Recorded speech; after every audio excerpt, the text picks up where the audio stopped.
मैं कई दिनों से बीवी का रवैया नोट कर रहा था। वो काफी चुप चुप रहने लगी थी। कभी तो मुझसे बातें करते हुए ना थकती थी और कभी इस कदर खामोश हो जाती कि गोया चुप ही साध ली हो। मगर एक बात इसमें काफी अजीब थी। जब भी दरवाजे पर दस्तक होती तो फौरन सारे काम छोड़कर दरवाजे की जानिब दौड़ कर जाती। कई बार मेरी मौजूदगी में दरवाजे पर दस्तक हुई तो कहा भी कि मैं देखता हूँ, मगर कहने लगी, आरिफ, आप क्यों तकलीफ करेंगे? मैं जानती हूँ इस वक्त कौन आया होगा। इसका अंदाज ऐसा था कि मुझे हैरत में मुब्तला कर गया। मेरी बीवी को इस मोहल्ले में आए सिर्फ 2 माह ही हुए थे और वो यूं घुल मिल चुकी थी गोया यहाँ हर एक से वाकिफ हो। शगुफ्ता ने जब दरवाजे पर देर लगा दी तो मुझे तशवीश होने लगी। मैं भी इसके पीछे चलता हुआ दरवाजे तक आया तो जो मंजर मुझे दिखाई दिया वो देखकर मेरे माथे पर बल पड़ गए। दरवाजे पर एक फकीर खड़ा था। लंबी सीने तक आती सफेद दाढ़ी, चेहरा यूं के सुर्ख तमतमा रहा हो, गोया दूध से भी ज्यादा सफेद हो। इस फकीर के चेहरे पर मौजूद नीली नसें भी साफ दिखाई दे रही थीं। चेहरे पर झुर्रियां भी मौजूद थीं। नजरें नीची और कमर को खम आया हुआ था। वही रवायती कबायली पगड़ी इसने सर पर बांध रखी थी। सफेद कुर्ता और धोती पहन रखी थी जिस पर जगह जगह पैबंद लगे थे। मगर इसके बावजूद इस फकीर के लिबास पर एक भी गंदा धब्बा या मैल ना था। मैंने फौरन इसके चेहरे से नजरें हटाईं और बीवी की जानिब देखने लगा। मुझे खुद पर हैरानगी थी कि मैं कब से इन सब में दिलचस्पी लेने लगा। शायद पहली बार मैंने इस फकीर पर गौर ही आज किया था, वरना इस बूढ़े फकीर को तो मैं अपने लड़कपन से इस मोहल्ले में गर्दिश करता हुआ देखता आ रहा था। जब भी हमारे घर के दरवाजे पर आकर दस्तक देता तो मैं फौरन इसे भगा देता, कभी कोई बहाना बनाकर तो कभी कुछ कहकर। मगर खैर, शगुफ्ता ने इसे 50 रुपए दिए और साथ ही ताज़ा बना हुआ खाना भी एक शॉपर में डालकर दे दिया, जिसे लेकर फकीर ने अपना हाथ माथे तक लाया और मेरी बीवी को अपने मखसूस लहजे में ढेरों दुआएं देने लगा। फकीर की दुआएं सुनकर तो मेरी बीवी निहाल हो चुकी थी। खुशी खुशी दरवाजा बंद करके मुड़ी तो मुझे देखकर गहरी मुस्कान से कहने लगी, आरिफ, कितना सुकून मिलता है ना दूसरों से दुआएं लेकर। इसकी बात सुनी तो मैं हंसा और बोला कि तुम भी ना बिला वजह ही इस फकीर को सर चढ़ा रही हो। मेरी बीवी कहने लगी कि आरिफ, ऐसा क्यों कहते हैं? अगर कोई जरूरतमंद हमारे दरवाजे तक चलकर आए तो हमारा हक बनता है, और हमारे नबी करीम सल्लल्लाहु अलैहि वसल्लम की सुन्नत भी है कि हम इस जरूरतमंद की जरूरत को पूरा करने की पूरी कोशिश करें। बीवी के मुंह से ये सुनकर मैं मुकम्मल तौर पर बेजार हो चुका था। न जाने किस जमाने में रह रही थी ये।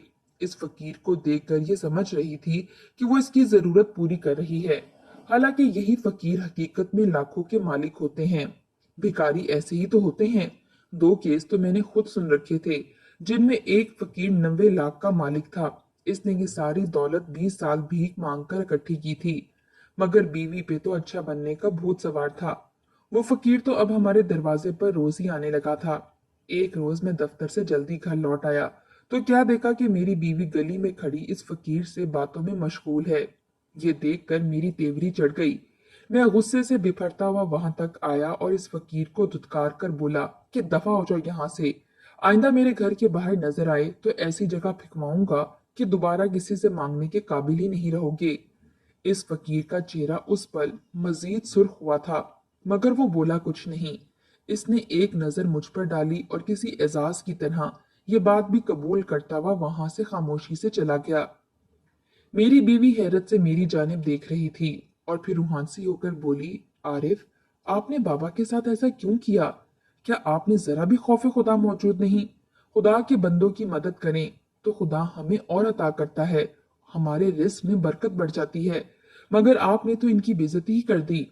बीवी की बात सुनकर मैं आग बगोला हो चुका था और इसे सख्ती से तनबिया किया कि आइंदा मेरे कमाए हुए पैसे किसी ऐरे गैरे को दिए तो मुझसे बुरा कोई नहीं होगा। हद थी कि मैं खून पसीने की मेहनत करके ये रुपए कमा रहा था और मेरी बीवी इन पैसों को उठाकर मुफ्त में फकीरों को दिए जा रही थी। उस रोज मेरा और शगुफ्ता का बहुत ज्यादा झगड़ा हुआ था। इसने मुझसे दोबारा कोई बात भी ना की और ना ही खाना खाया था। वो भूखी ही सो चुकी थी। मूड तो मेरा भी ठीक ना था, इसलिए मैं भी बुड़बुड़ाता हुआ यूं ही भूखा सो गया। मुझे अपनी बीवी की हरकत पर हैरानी थी कि वो एक फकीर की वजह से मेरे और अपने ताल्लुकात खराब कर रही थी। बिलाशुबा शगुफ्ता एक इंतहाई खूबसूरत और वजीहा लड़की थी। मैं इसके हुस्न का दिल दादा था। वो इखलाक की भी बहुत अच्छी थी, मगर न जाने क्यों मुझे इस फकीर के साथ इसका बोलना और इसकी इतनी हमायत करना बिल्कुल भी अच्छा ना लगा था। शायद इसकी वजह यह भी थी कि मेरा रंग थोड़ा सांवला था और एक वाजिबी सी शक्लो सूरत का मालिक था, जबकि शगुफ्ता के मुकाबले में मेरा तो कोई मोल ही ना था। इसके बावजूद मैंने इसे हर आसाइश दे रखी थी ताकि मेरा पलड़ा हमेशा इसकी नजर में भारी ही रहे। मगर फिर भी शगुफ्ता को देखकर मुझे हूर के साथ लंगूर वाला हिसाब लगता। शायद यही वजह थी कि इसका किसी और के साथ बेतकल्लुफ होना अजीब लगा करता। हाँ, मुझे अपनी बीवी पर पूरा यकीन था, और वो फकीर भी कोई जवान ना था, बल्कि बूढ़ा था। मगर इसके बावजूद मेरे दिल में एक शक सा आ जाया करता था। शायद मर्द था, और शक तो वैसे भी मेरी रग रग में मौजूद था। मैं इसकी सफेद चमड़ी से जलता था। मैं गहरी नींद में सो रहा था जब मुझे हल्की हल्की सिसकियों की आवाज आई। यूं लगता था जैसे कोई कमरे में रो रहा है। पहले तो मैंने ध्यान ना दिया, मगर जब मुकम्मल तौर पर बेदार हुआ तो ये यकीन आ गया कि मेरी बीवी ही रो रही है। मैं हड़बड़ाकर उठ बैठा, बिस्तर पर नजर डाली तो बीवी मौजूद ना थी। जब बेड की दूसरी जानिब देखा तो शगुफ्ता जाए नमाज पर बैठी हुई दुआ मांग रही थी और सिसक कर रो रही थी। इससे पहले भी मैंने इसे नमाज पढ़ते देखा था, मगर इस कदर रोता हुआ आज पहली बार देख रहा था। वो रो रो कर न जाने क्या मांग रही थी। जब इसकी नमाज खत्म हुई तो मैंने इससे सवाल किया कि शगुफ्ता, तुम किस बात पर रो रही थी? क्या तुम्हें कोई परेशानी है? इसने मेरी बात का कोई जवाब ना दिया और खामोशी से किचन में चली गई। इसने नाश्ता बनाया और बनाकर रखने के बाद घर के कामों में मसरूफ हो गई।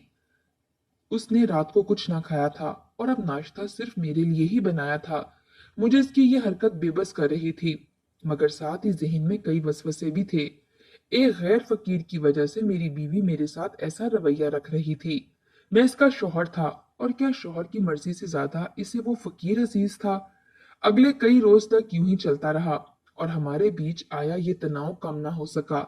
मेरी बीवी मेरे आने से पहले सो चुकी होती। वो बिल्कुल ही चुप हो चुकी थी, मुझसे कोई भी बात ना करती। अगर मैं इसे मनाने की कोशिश करता तो आगे से टका सा जवाब दे दिया करती। उस दिन के बाद से वो फकीर भी मुझे कहीं नजर नहीं आया था। शायद मुझसे अच्छी खासी बेइज्जती करवाने के बाद वो अब मोहल्ले का रुख भी नहीं करने वाला था।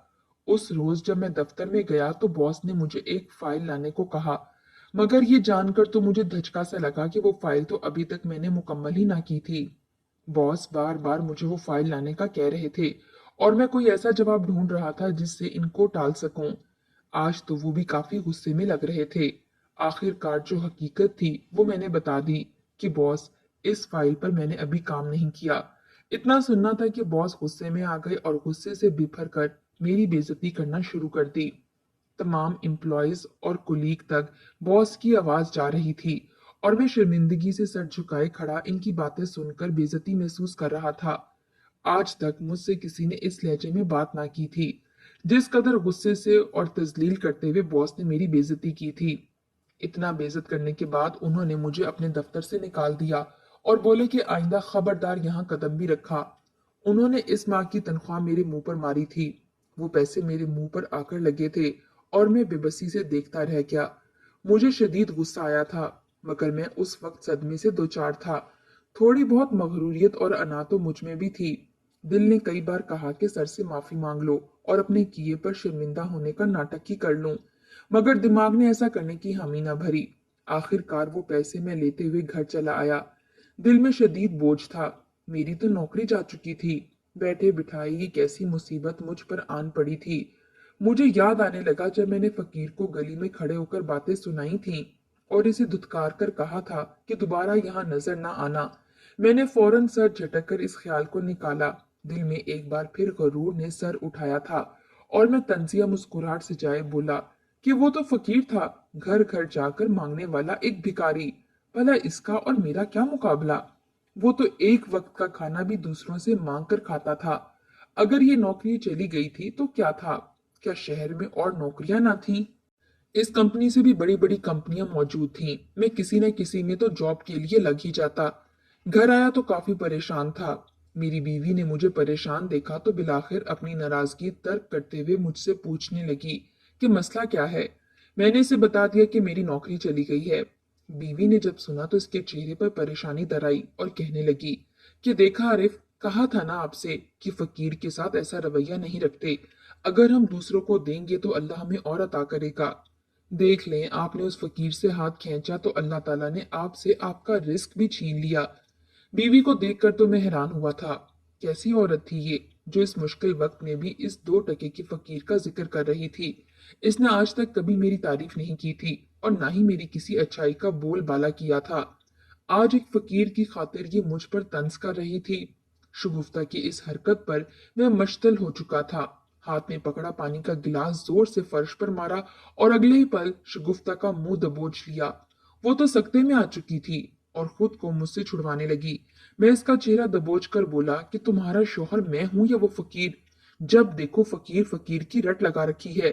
मर जाए वो फकीर और साथ तुम भी। आइंदा के बाद अगर नाम लिया इस फकीर का या इसका जिक्र करके मुझे टोंट किया तो फिर देखना। मैं तो न जाने कितने रोज की आग एक ही दफा उगल रहा था। शगुफ्ता सहम चुकी थी।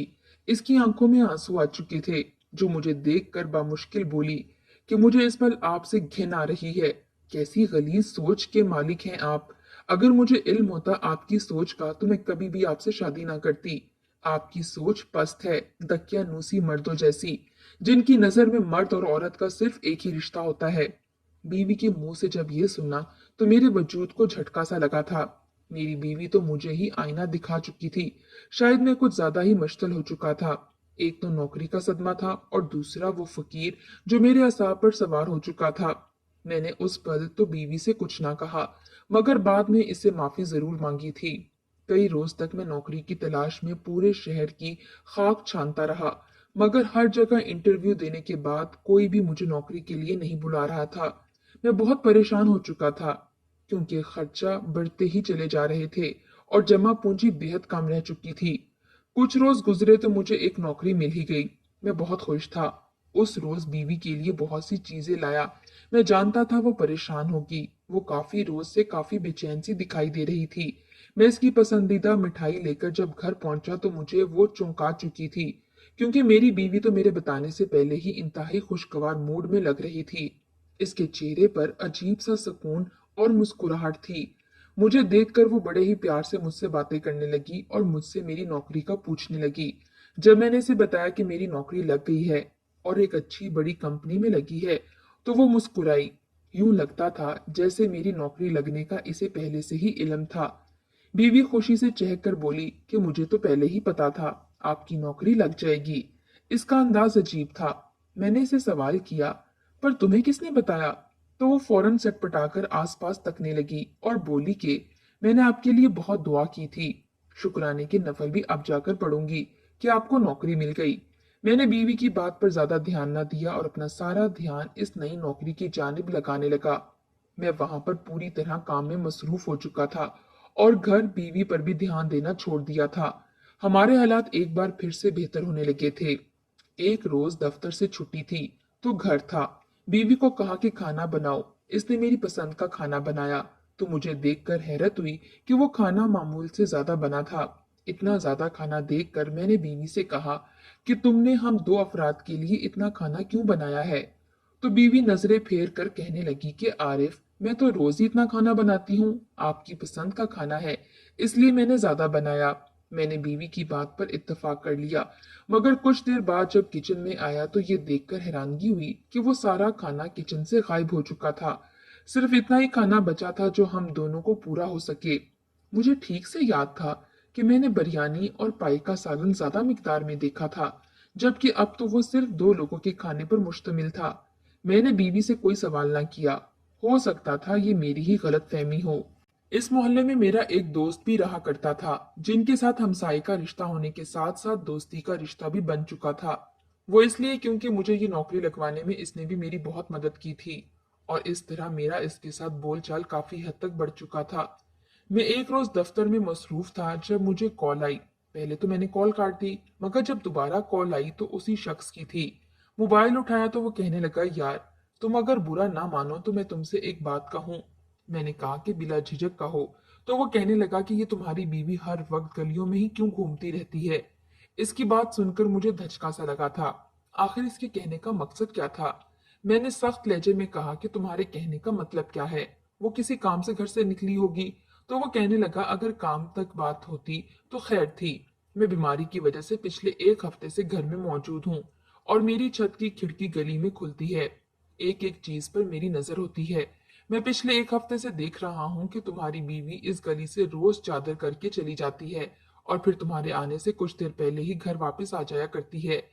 इसके अल्फाज तो मेरे कानों से धुआं निकाल चुके थे। मैंने फौरन कॉल काट दी और घर आया तो देखा कि बीवी कुरान मजीद की तिलावत में मसरूफ थी।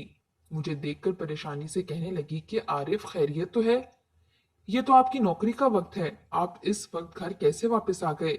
मैं इसे क्या सवाल करता। बीवी तो उस वक्त घर पर ही मौजूद थी। मेरा दोस्त भी न जाने किसकी बात मुझे बता रहा था और अब मैं किसी की बातों में आकर अपना घर तो खराब नहीं कर सकता था। मैंने शगुफ्ता से कोई बहाना बनाया और वापस दफ्तर की जानिब चला गया। कई रोज यूं ही गुजर गए और मैंने इस शख्स से बोलचाल भी जरा कम ही कर दी थी। एक रोज मैं काम पर था जब दोबारा मुझे उस शख्स की कॉल आई और कहने लगा कि तुम्हारी बीवी तो बड़ी नेक और पर्देदार बनती फिरती है, मगर ये क्या शरीफ लड़कियों के तौर तरीके हैं कि गलियों में खड़े होकर आए फकीरों से बातचीत में लगी रहे। मुझे गुस्सा आ चुका था। मैं उसी वक्त घर आया। मैं सोच चुका था कि आज मैं इस शख्स की अच्छी खासी बेइज्जती करूंगा। आखिर वो कैसे मेरी बीवी के बारे में ऐसे अल्फाज अदा कर सकता था। मगर जब घर आया तो गली का मंजर देखकर मेरे होश उड़ गए, क्योंकि मेरी बीवी उस फकीर के साथ बातों में मशगूल थी जिसे मैंने हफ्तों पहले इस मोहल्ले से निकाला था। मेरी बीवी मेरी आंखों में धूल झोंक चुकी थी।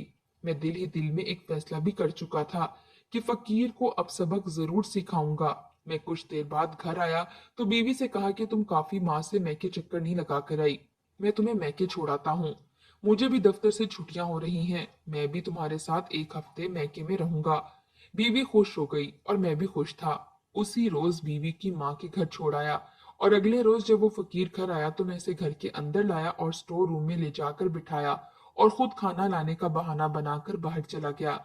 मेरे शैतानी दिमाग में एक प्लान आया जिस पर अमल करते हुए मैंने दरवाजे को बाहर से लॉक किया और तंजिया कहका लगाता खुद भी अपने ससुराल 1 हफ्ते के लिए चला गया। कई रोज तक बीवी के साथ हंसी खुशी वक्त गुजारा। 6 दिनों बाद वापस घर आए तो मूड काफी खुशगवार था।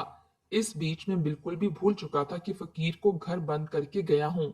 घर आया तो अचानक स्टोर रूम की जानिब नजर गई। फकीर तो अब तक मर चुका होगा। यही सोचकर चेहरे पर बिजारी सजाए मैं स्टोर रूम की जानिब आया। मुझे हैरत का झटका तो तब लगा जब अंदर से मुझे सरगोशी नुमा आवाजें आईं। मैंने दरवाजे से कान लगाया तो मुसलसल कुरान मजीद की किसी सूरत की किरात करती आवाज आ रही थी। मैं हैरान था, आखिर कौन अंदर ये कलाम पाक का विर्द कर रहा है। जब दरवाजा खोलकर अंदर का मंजर देखा तो मेरे होश उड़ चुके थे। 6 दिन और रातें वो फकीर इस स्टोर रूम में बंद रहा था, मगर जब दरवाजा खोला तो वो फकीर सही सलामत यूं ही बैठा हुआ था जहां मैं इसे बिठाकर गया था। वो नीम सरगोशी के अंदाज में अब दुरूद शरीफ पढ़ रहा था। फिर आंखें खोली और वो खमदार कमर पर हाथ रखकर उठा और कहने लगा, बेटा, तुम मेरे लिए कुछ खाने को लेने गए थे। अगर नहीं है तो कोई बात नहीं, मैं चला जाता हूँ। खुदा तुम्हें रिस्क हलाल अता करे। इतना कहकर फकीर वहां से जा चुका था और मैं वहीं बैठकर हिचकियां लेने लगा। मैं कितनी देर धाड़े मारकर रोता रहा। न जाने मैं क्यों रो रहा था। बीवी भी परेशान हो चुकी थी, मुझसे सवाल करने लगी तो मैंने इसे सब कुछ सच सच बता दिया। वो सुनकर इसके चेहरे पर बेयकीनी उभरी थी। वो कहने लगी, ऐसे कैसे मुमकिन है? वो फकीर तो 2 हफ्ते पहले ही वफात पा चुके हैं। इनके पास 2 यतीम नाबीना बच्चियां थीं। आपसे छुप कर मैं इनकी कफालत भी कर रही थी। कभी कभार खाने को भी दे आती। इसी की तो बरकत है कि खुदा की जात हमसे राजी है। बीवी के अल्फाज मुझे मजीद हैरान कर चुके थे। अगर वो मर चुका था तो फिर ये कौन था?